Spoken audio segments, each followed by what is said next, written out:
नमस्कार विद्यार्थी मित्रांनो, MPSC एक्झाम गाईड या यूट्यूब चॅनलवर आपल्या सर्वांचे स्वागत आहे. आज आपण 5 एप्रिल 2026 रोजीच्या चालू घडामोडी बघणार आहोत. मित्रांनो, तुम्हाला जर असेच प्रश्न रोज हवे असतील तर तुम्ही MPSC एक्झाम गाईड या यूट्यूब चॅनलला सबस्क्राईब पण करू शकता. आजचा पहिला प्रश्न बघू. छत्तीसगडमध्ये पार पडलेल्या खेलो इंडिया ट्रायबल गेम्समध्ये कोणी सर्वाधिक पदके पटकावली? तर याचे योग्य उत्तर आहे कर्नाटक. तर कर्नाटक राज्याने 23 सुवर्ण, 8 रौप्य आणि 7 कांस्य पदकासह पदक तालिकेत प्रथम स्थान मिळवले. ओडिसाने 21 सुवर्ण पदकासह दुसऱ्या क्रमांकावर तर झारखंड 16 सुवर्ण पदकांसह तिसऱ्या क्रमांकावर राहिले. या स्पर्धेत 30 राज्ये आणि केंद्रशासित प्रदेशातील सुमारे 3800 आदिवासी खेळाडूंनी सहभाग घेतला. यजमान राज्य असलेले छत्तीसगडने पदक तालिकेत 9वे स्थान मिळवले. पुढील प्रश्न बघू. पंतप्रधान नरेंद्र मोदी यांनी 2 एप्रिल 2026 रोजी नागरी सेवकांसाठी म्हणजे सिव्हिल सर्वंटसाठी कोणत्या राष्ट्रीय शिक्षण सप्ताहाचा शुभारंभ केला? याचे योग्य उत्तर आहे कर्मयोगी साधना सप्ताह 2026. कर्मयोगी साधना सप्ताह 2026.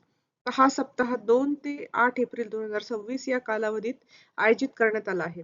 मिशन कर्मयोगीच्या 5 वर्षाच्या टप्प्यानिमित्त याचे आयोजन करण्यात आले आहे. तंत्रज्ञान, परंपरा आणि ठोस परिणाम या 3 स्तंभावर हा कार्यक्रम आधारित आहे.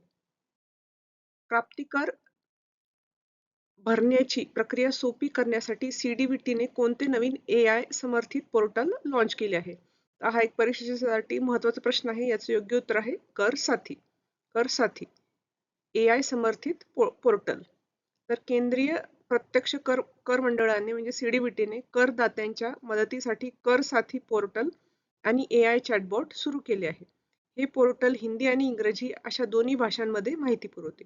या मोहिमेचा उद्देश प्रारंभ 2026 मोहिमेअंतर्गत नियमांचे सुलभीकरण करणे हा आहे. पुढील प्रश्न बघू. शिक्षण मंत्रालयाने नुकतेच कोणत्या संस्थेला डीम्ड युनिव्हर्सिटीचा दर्जा बहाल केला आहे? परीक्षेच्या दृष्टीने हा एक महत्त्वाचा प्रश्न आहे. तर याचे योग्य उत्तर आहे NCERT. तर विद्यापीठ अनुदान आयोगाच्या शिफारसीनंतर शिक्षण मंत्रालयाने NCERTला हा विशेष दर्जा दिला आहे. NCERTची स्थापना 1961 मध्ये शालेय शिक्षणाच्या धोरणांमध्ये सरकारला मदत करण्यासाठी करण्यात आली होती. आता डीम्ड युनिव्हर्सिटीचा दर्जा मिळाल्यामुळे NCERT स्वतःचे डॉक्टरेट म्हणजेच PhD आणि पदवी अभ्यासक्रमही सुरू करू शकणार आहे. या निर्णयामुळे शालेय शिक्षण क्षेत्रातील संशोधनाला आणि शैक्षणिक नाविन्याला मोठी चालना मिळेल. मायक्रोसॉफ्टने AI स्किल सेंटर स्थापन करण्यासाठी कोणत्या विद्यापीठासोबत करार केला आहे? तर याचे योग्य उत्तर आहे चंदीगड विद्यापीठ. चंदीगड विद्यापीठ. तर मायक्रोसॉफ्टने पंजाब मधील चंदीगड विद्यापीठाच्या मोहाली कॅम्पसमध्ये हे केंद्र स्थापन करण्यासाठी करार केला आहे. येथे AI, क्लाउड कम्प्युटिंग आणि डेटा सायन्स मधील जागतिक स्तरावरील प्रमाणपत्रे दिली जातील. या केंद्राला 4400 पेक्षा जास्त शिक्षण मॉड्यूल या केंद्राद्वारे 4400 पेक्षा जास्त शिक्षण मॉड्यूल्स विद्यार्थ्यांना उपलब्ध होतील. पुढील प्रश्न बघू. IRDAने 2025-26 या आर्थिक वर्षासाठी कोणत्या विमा कंपन्यांना महत्त्वाच्या विमा कंपन्या म्हणून घोषित केलं आहे? तर याचं योग्य उत्तर आहे LIC, GIC-RE आणि NIACL. तर याचं योग्य उत्तर आहे या तिन्ही विमा कंपन्यांना सर्वात महत्त्वाच्या विमा कंपन्या म्हणून घोषित केले आहे. याचं योग्य उत्तर आहे वरील सर्व. तर IRDAने LIC, GIC-RE आणि न्यू इंडिया इन्शुरन्स या कंपन्यांना महत्त्वाच्या विमा कंपन्या म्हणून कायम ठेवले आहे. या कंपन्यांना टू बिग टू फेल असे मानले जाते. देशाच्या आर्थिक व्यवस्थेसाठी या कंपन्यांचे कामकाज सुरळीत चालणे अत्यंत आवश्यक आहे. पुढील प्रश्न बघू. इस्रायलच्या सहकार्याने मेक इन इंडिया अंतर्गत कोणत्या लाईट मशीन गन्सची पहिली तुकडी भारताला मिळाली आहे? त्याचं योग्य उत्तर आहे नेगेव 7.62. नेगेव 7.62. तर इस्रायल वेपन इंडस्ट्रीज आणि अदानी ग्रुप यांच्या संयुक्त उपक्रमाने 2000 बंदुकांची पहिली तुकडी दिली आहे. या बंदुका मध्य प्रदेशातील मालनपूर येथील कारखान्यात तयार केल्या जात आहेत. एकूण 41,000 बंदुकांचा पुरवठा लष्कराला केला जाणार आहे. पुढील प्रश्न बघू. अधिकृत आधार सेवा केंद्राची अचूक माहिती मिळवण्यासाठी UIDAI ने कोणत्या ॲपसोबत भागीदारी केली आहे? त्याचे योग्य उत्तर आहे मॅपल्स. तर UIDAI आणि मॅप माय इंडिया यांनी आधार केंद्राची माहिती मॅपल्स ॲपवर उपलब्ध करण्यासाठी करार केला आहे.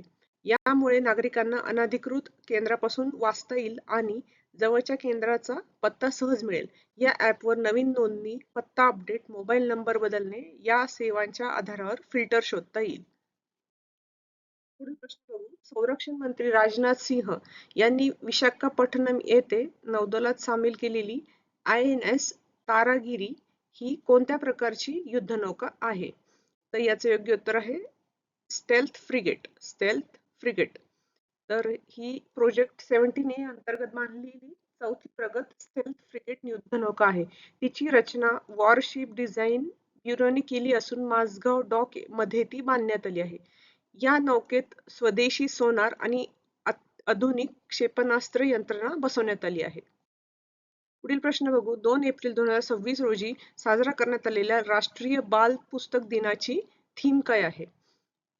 तर याचे योग्य उत्तर आहे plant stories and world will Bloom. तर हा दिवस दरवर्षी हॅन्स ख्रिश्चन अँडरसन यांच्या जयंतीनिमित्त साजरा केला जातो. मुलांमध्ये वाचनाची आवड निर्माण करणे हा या दिवसाचा उद्देश आहे.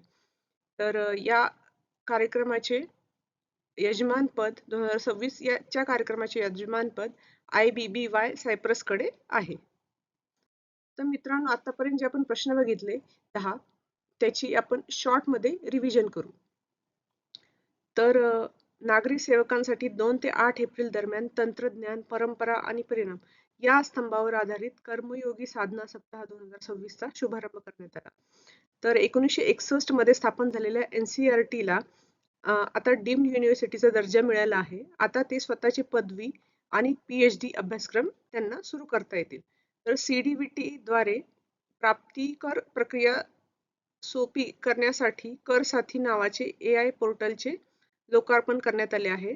तर यासाठी हिंदी आणि इंग्रजीत AI चॅटबॉट सुरू करण्यात आला आहे. तर माझगाव डॉकने बांधलेली INS तारागिरी ही प्रोजेक्ट 17A अंतर्गत चौथी प्रगत स्टेल्थ फ्रिगेट युद्धनौका आहे. तर 3,800 खेळाडूंच्या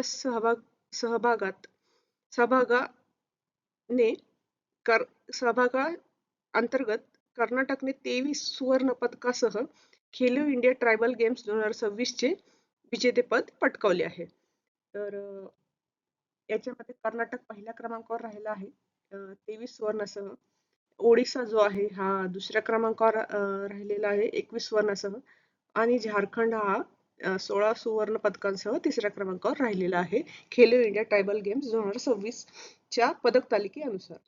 तर मेक इन इंडिया अंतर्गत इस्रायलच्या सहकार्याने नेगेव 7.62 मध्य प्रदेशातील मालनपूर येथे या बंदुकीची निर्मिती करण्यात आली आहे. तर मित्रांनो, तुम्हाला हा जर व्हिडिओ आवडला असेल तर या व्हिडिओला नक्की लाईक करा, आपल्या मित्रांबरोबर शेअर करा आणि MPSC एक्झाम गाईड या YouTube चॅनलला नक्की सबस्क्राईब करा. धन्यवाद.